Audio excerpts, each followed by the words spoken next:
Sierra de Historias, con Alberto Garín.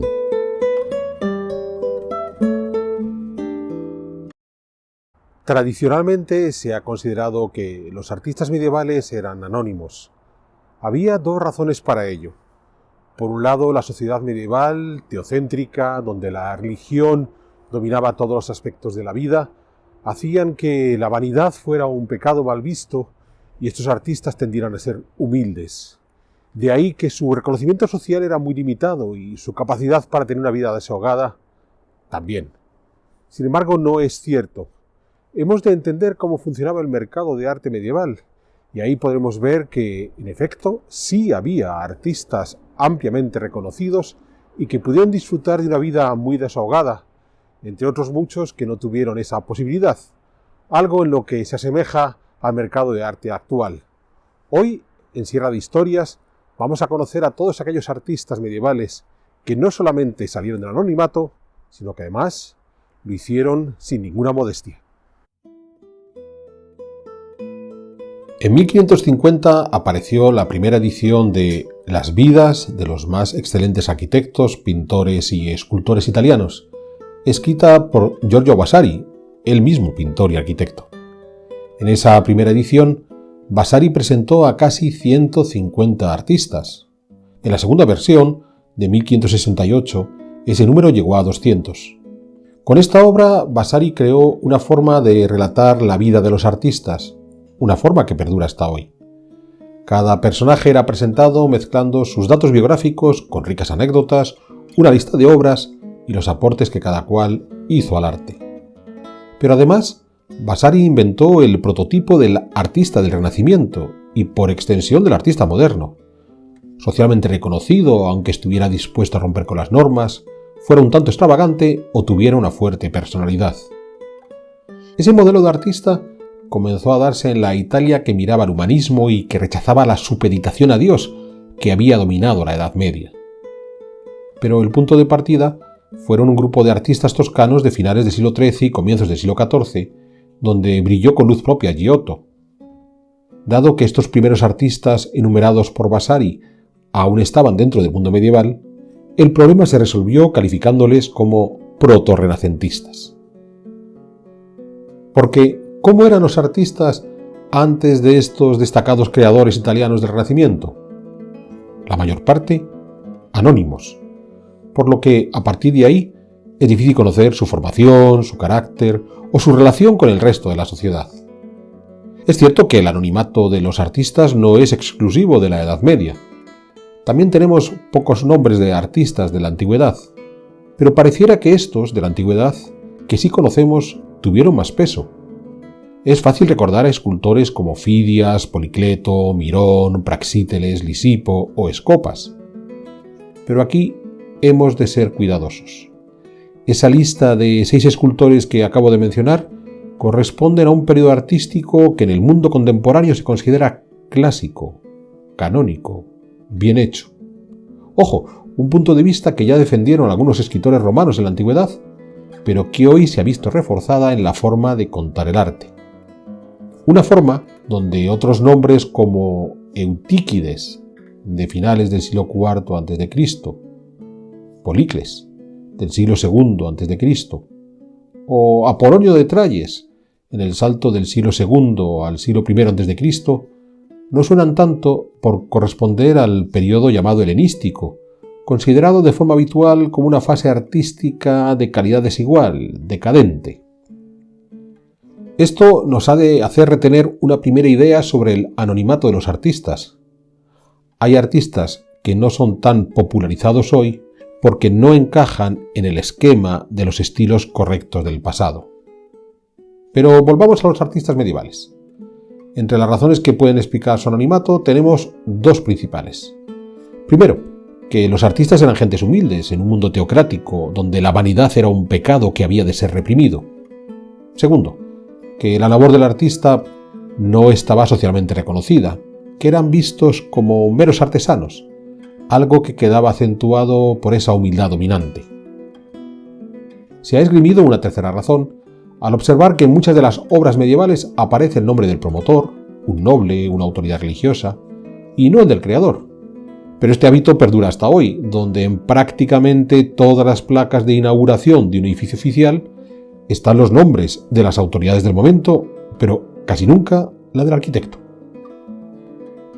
Retomemos entonces las dos ideas previas de la humildad del artista y su condición como artesano.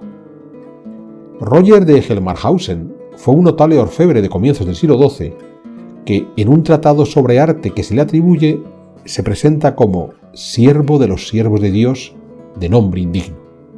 Es cierto que Roger se empecinó en mostrarse como el más miserable de los miserables, pero no por ello dejó de escribir un libro para compartir su saber, consideraba que tenía algo que difundir, y lo firmó, de modo que la fórmula tiene algo de falsa modestia. Hay otras alternativas que parecen más directas y a la vez más sencillas, como cuando el autor graba su nombre sobre la obra, diciendo que la hizo él, aparentemente sin añadir más. En la iglesia de San Pietro in Vale, en Ferentillo, en la Umbría, se conserva una mesa de altar del siglo VIII.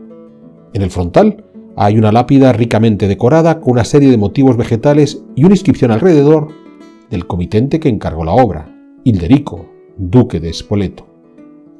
Pero en medio de la lápida aparece una figura humana llevando un martillo y un cincel, las herramientas propias del escultor, y la inscripción Ursus Magister Fecit, es decir, el maestro oso me hizo, que es como debía llamarse el artista que labró la lápida y que aprovechó para dejar su firma en un espacio central de la misma. No quiso pasar desapercibido. Hacia el 840 se fabricó el altar de la iglesia de San Ambrosio en Milán. Chapado en oro y plata, el frontal está dominado por un Cristo triunfante rodeado por el Tetramorfos y los apóstoles. Pero en la parte posterior, donde se habilitaron unas puertecillas para abrir el altar y poder acceder a las reliquias del santo, sobre esas puertecillas está grabado, a un lado, el obispo Angilberto II, que fue el que pagó la obra, y al otro lado, Buolvino, el orfebre que dirigió la forja del altar. Buolvino no solo está claramente identificado con una inscripción que dice el maestro Buolvino, herrero, sino que el propio San Ambrosio aparece bajando de los cielos para coronarle por tan buena labor. Como vemos, esa fórmula de herrero, pese a su parquedad, puede mostrar mucha vanidad por parte del artista, que colocó ahí su nombre y, sobre todo, su coronación para la inmortalidad. Otro ejemplo de ese juego entre la brevedad de la cita y el protagonismo dado a la misma lo tenemos en el tímpano del pórtico occidental de la catedral de Autun, en la Borgoña, a comienzos del siglo XII, donde el escultor puso su nombre, Gislebertus, con el me fecit, me hizo, pero justo debajo del Pantocrator, en mitad del tímpano, por lo que claramente visible para todos los que observaran a ese Jesús en majestad. Ya de finales del siglo XII, es la iglesia de San Cornelio y San Cipriano, en Revilla de Santullán, Palencia. En la segunda arquivolta de su puerta de entrada está representado Jesús con sus 12 apóstoles. Pero en los extremos de la arquivolta hay sendas figuras. La de la izquierda se ha interpretado como el comitente de la obra. Para la de la derecha, no hay duda. Se trata de Miguel, quien se atribuye la autoría de la portada con un Michaelis me fecit. Miguel está sentado. Lleva en las manos una maceta y un puntero, sus herramientas de escultor. Detrás de él aparece un libro, posiblemente el cuaderno de modelos donde tomaba nota de lo que otros artistas habían hecho antes que él y donde el propio Miguel podía dejar sus proyectos a sus aprendices. De nuevo, señalando hacia la posteridad. Por cierto, un ejemplo de estos libros de modelos son los cuadernos de Villard-Doncourt del siglo XIII, que aún se conservan. Si hasta aquí nos vamos encontrando con artistas que se limitaban a dejar en apariencia de forma humilde su nombre, pero colocado de tal manera que se volvía protagonista, tenemos otros que no solo sabemos cómo se llaman, sino que podemos saber cómo eran y qué cualidades les adornaban. En la fachada de la Catedral de Módena se encuentra una lápida conmemorando las obras. Al pie de esta se nos habla de Viligelmo, quizás de forma póstuma, diciendo: «Cuánto entre los escultores, tú eres digno de honor, es claro ahora, oh Viligelmus, por tus obras». La lápida está sostenida por los profetas Enoc y Elías, quienes según la tradición subieron a los cielos sin pasar por la muerte, así como Viligelmo, ya había alcanzado la inmortalidad por los trabajos realizados. Si tal como señalamos es una lápida póstuma, queda claro que su fama había trascendido más allá de su muerte. Un caso parecido es el de Pedro de Ostambén, que trabajó en San Isidro de León a mediados del siglo XII y en cuya lápida funeraria dijeron que brilló por sus numerosos milagros, debiendo entender aquí lo de milagros como obras artísticas de gran valor. En el caso del maestro Mateo, en Santiago de Compostela, a finales del siglo XII, comienzos del XIII, tenemos una inscripción en los dinteles de la puerta central del Pórtico de la Gloria, donde se nos dice que toda la obra fue dirigida por Mateo, desde los cimientos hasta su culminación, dejando clara su labor como escultor, pero también como arquitecto. El propio Mateo se esculpió a sí mismo en la estatua que encontramos al pie del parteluz de esa puerta central del Pórtico de la Gloria, pero en el lado que mira hacia el interior de la iglesia. No podemos cerrar este recorrido por la representación de la supuesta humildad de los artistas medievales sin citar el caso quizás más extremo de Lanfranco, el arquitecto de la Catedral de Módena, que veíamos antes, de finales del siglo XI, comienzos del XII, donde tuvo como colaborador al ya citado escultor Viligelmo. Lanfranco también tiene su lápida en los muros de la catedral, en este caso en el exterior de la cabecera. Aquí se nos dice que esta catedral fue obra de Lanfranco, ilustre por el compromiso, culto y capaz. Él es el maestro de obras y el administrador del edificio, con lo que unía las tres cualidades habituales de todo buen arquitecto: diseñar, construir y gestionar económicamente la obra. Junto a esta lápida, de Lanfranco se conservan 4 miniaturas, también del siglo XII, aunque insertas en un libro del XIII, que nos habla del traslado de las reliquias de San Gimignano, patrón de Módena, y cuya sepultura fue repuesta dentro de la catedral durante las obras que hizo Lanfranco. En la primera miniatura, Lanfranco dirige a un grupo de peones que están abriendo los cimientos de la catedral. Al arquitecto le acompañan varios asistentes. Lanfranco utilizaba barba de cortina, esa que siglos después puso de moda el presidente Lincoln. Viste ricamente, con túnica y capa larga, y lleva una gorra con rabillo similar a una boina. En la mano derecha, además, lleva el bastón de mando. En la segunda miniatura, Lanfranco se está dirigiendo esta vez, siempre con su bastón de mando en la mano, a un grupo de albañiles que ya están levantando los muros mientras 2 peones acarrean el material. En la tercera miniatura, la condesa Matilde de Canosa, señora de Módena, acompañada por 2 damas, recibe al Papa Pascual II y al propio obispo de Módena, Dodone, que han llegado para ver el traslado de San Gimignano. Detrás de la condesa y sus 2 damas, su séquito formado por 5 caballeros, uno de los cuales es Lanfranco, fácilmente reconocible por su barba y su gorra. Finalmente, en la cuarta miniatura, Lanfranco levanta la cubierta de la sepultura de San Gimignano en presencia de la condesa Matilde, sus damas, el Papa y el obispo. No deja llamar la atención el protagonismo que muestra el arquitecto en este relato del segundo cuarto del siglo XII, este relato que se centraba en el traslado de las reliquias. Quizás en ese momento Lanfranco ya estuviera muerto, pero su presencia en la obra debió ser tal que el ilustrador de las miniaturas no pudo dejar de dibujarle e identificarle, pues a las 2 primeras se incluye su nombre para que no haya ninguna duda de que él era Lanfranco. Como vemos con los ejemplos mostrados hasta aquí, y podríamos añadir un par de docenas más, había unos cuantos artistas que, lejos de mostrar una actitud humilde, no tenían miedo de pasar por vanidosos. Podríamos pensar que eran casos excepcionales y que la mayoría de los artistas sí tenían esa condición modesta. Esto nos lleva entonces al otro punto que hemos dicho que caracterizaba a los artistas medievales, fruto del escaso reconocimiento de una sociedad que los veía como meros artesanos, algo que por lo visto hasta aquí no parece el caso para todos. Pero para ello es necesario recordar cómo funcionaba el mercado del arte. Por lo general, se trataba de un mercado a la demanda. Un pintor raramente pintaba cuadros esperando venderlos después, o un escultor ponerse a tallar imágenes sin más. Lo normal es que los contratasen porque había necesidad de esos cuadros o esas imágenes. ¿Cómo contratar a un artista? Porque otros artistas le conocían y le recomendaban. No había títulos universitarios ni colegios profesionales, y los gremios de enseñanza como un sistema rígido no se establecería hasta la segunda mitad del siglo XIV. El resultado eran mayoritariamente contratos verbales basados en la confianza de quien recomendaba y en la propia pericia que demostrase el artista puesto en acción. Pero había otra razón para que la mayoría de los contratos fueran verbales.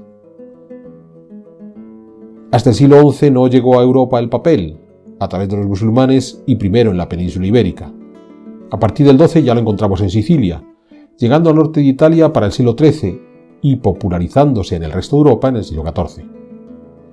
Sin papel para firmar contratos, teniendo que emplear solo pergaminos o papiros que resultaban muy caros, la posibilidad de tener esos contratos escritos es muy reducida. Los hay, pero son muy pocos. Es más, si volvemos a las vidas de Vasari que mencionábamos al principio, el número de artistas conocidos crece de manera exponencial desde mediados del XIII en adelante. A medida que el papel se difunde, conocemos más nombres de artistas porque se tienen muchos más contratos. Cuando además se ponga en marcha la imprenta que permita reproducir la documentación sobre esos artistas, aún habrá más y más nombres. Pero nos sigue quedando la pregunta de cómo eran las condiciones de vida de esos artistas. Pues de nuevo, en una situación que no ha de alejarse mucho de la del mundo contemporáneo. Unos pocos exitosos que podían vivir a todo lujo, una gran mayoría que no podían vivir solo de su arte. Entre esos exitosos tenemos a Lanfranco, a quien acabamos de ver. Recordemos la forma en que se vestía muy lujosa, o cómo fue tratado por sus coetáneos con gran respeto.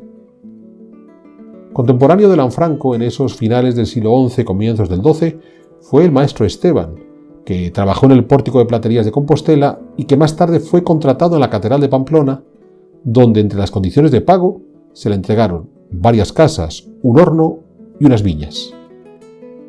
En finales del XII tenemos el contrato firmado por Raimundo Lombardo para una serie de obras en la Catedral de la Seu d'Urgell. El obispo Arnay se comprometió a darle una pensión vitalicia a Raimundo a cambio de las reparaciones solicitadas a realizar en solo 7 años. Observemos que la pensión era para siempre, aunque la obra iba a ser más corta.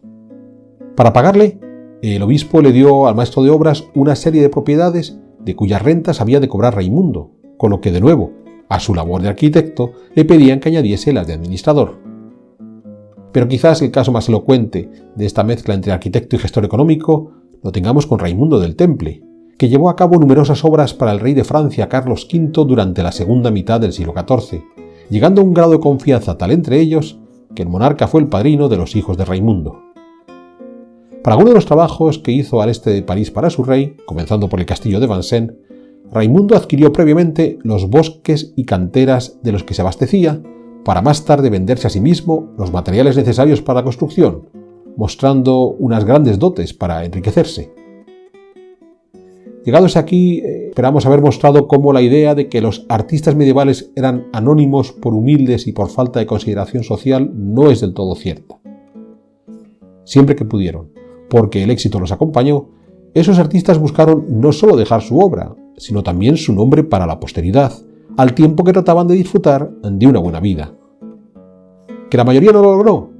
También es cierto, pero no por humildes, sino porque no lograron un sitio destacado en el mercado del arte. Pero es que en nuestro mundo contemporáneo sigue siendo igual. Nos rodean una innumerable cantidad de artistas. La mayor parte de ellos no podrán vivir de su arte y solo una ínfima minoría logrará que su nombre sobresalga, a pesar de que hoy tenemos papel de sobra, computadoras e Internet.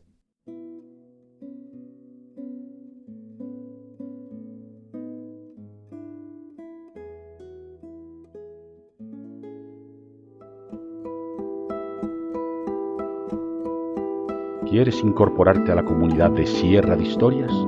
Pulsa el botón Unirme, apóyanos con tu contribución y conviértete en miembro de nuestro canal.